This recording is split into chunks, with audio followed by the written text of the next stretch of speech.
نعم مستمعينا، احنا مثل ما عودناكم انه دائما احنا ننطي نصائح وننطي اشياء تكون مفيدة. هسه خلي احنا جينا نعطي نصائح للمرأة، خلينا نجي ننطي نصيحة للشاب اذا كان هو مرتبط بامرأة مطلقة. اولا لا تقارن نفسك بطليقها، لانه المقارنة راح تجعلك انسان سيء بنظرها. الثانية هي ليست مستخدمة. المطلقة دائما تنعت بهذه الكلمة، لا تعاملها على أنها امرأة مستخدمة، ولا تسمح لأي أحد من عائلتك أو أصدقائك أن ينعتوها بهذه الكلمة، لأنها امرأة وإنسانة، وعادي أنها تكون مرت بتجربة فاشلة، لكن من حقها أنه تعيش حياتها مثل ما هي تريد. 3، من حقها أنه تحب كأي شخص، انه لازم تحب وتعيش حياتها بصورة طبيعية. مو كونها مطلقة لازم انه هي ما تحب، انه هي لازم تنعزل عن هذا العالم، انه هي مرت بتجربة فاشلة، هذا ما يمنعها انه هي تحب وتمارس حياتها بصورة طبيعية.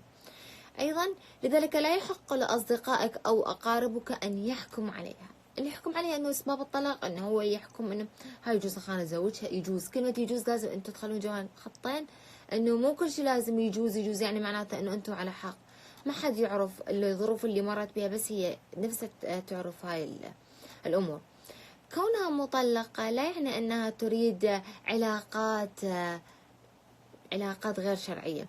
دائما نشوف أنه الرجل حاط بباله أنه هي مطلقة، خلاص أنا أقدر أستغلها، أنه أنا أقدر أسوي أي شيء أنه أنا أريده. عندنا نقطة رقم 6، لا تريد أن تذكرها بتصرفاتها مع طليقها. لا تذكرها مثلا أنه انت صيحتي، ايه طبعا من حقه ذاك الرجال طلقك لانه انت لسانك طويل، او انت هيك او انت هيك او انت هيك. لازم هاي المواضيع نهائيا ما تذكرها.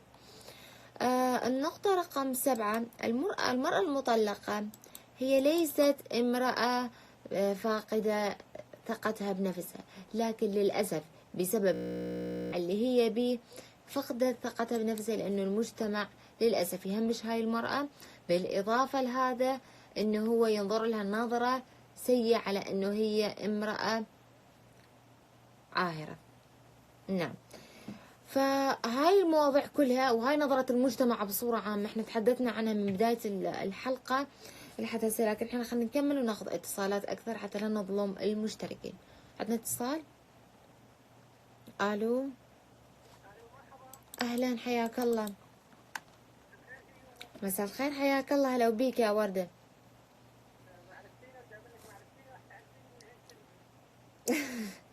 انت من سوريا صح؟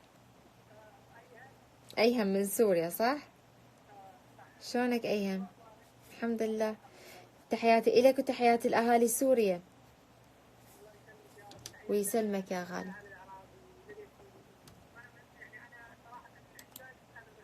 فدوى عينك، تسلم، احنا أيضا بيكم نرتقي.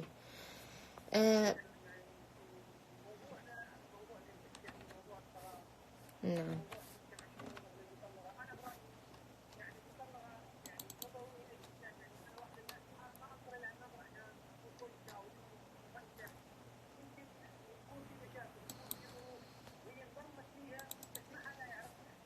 نعم.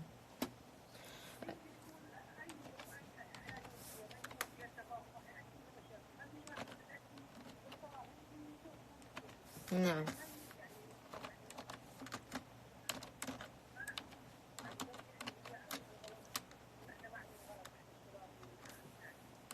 نعم أكيد يا أيهم، طبعا تحياتي